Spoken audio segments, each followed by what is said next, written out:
আমাদের পুরুলিয়ায় স্বামীর বড় দাদাকে বলা হয় ভাসুর আর ভাইয়ের বউকে বলা হয় বুয়াসিন।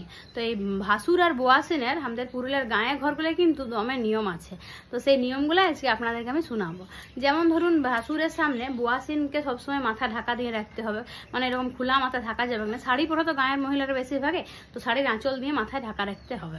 আর তারপরে হচ্ছে ভাসুরকে হাতে হাতে কোনো জিনিস দেওয়া যাবে না। যেমন ধরুন চা জল যদি কিছু দিতে হলো, বুয়াসিন ধরুন ভাসুরে কিছু দিবে, সেটা কিন্তু হাতে হাতে ধরান দিবে না, সেটা নিচে নামাই নিয়ে দিবে। তারপরে হচ্ছে যখন প্রণাম যদি করে তো পা ছুঁয়ে প্রণাম করা যাবে না। ভাসুর যেখানে বসে আছে বা দাঁড়ায় আছে সেখানে ভুঁইটা ছুঁয়ে নিয়ে প্রণাম করতে হবে।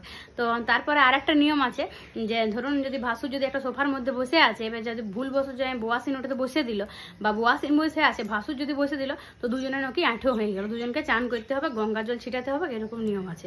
তো এটা আমাদের গায়ে নিয়ম আছে। অবশ্য সেগুলো আগেকার যুগে ছিল, আমার মা কাকিমা জেঠিমা পিসি ওরা আগেও মানে আসছে, এখনো দেখি এই নিয়মগুলোকে মানে আসে।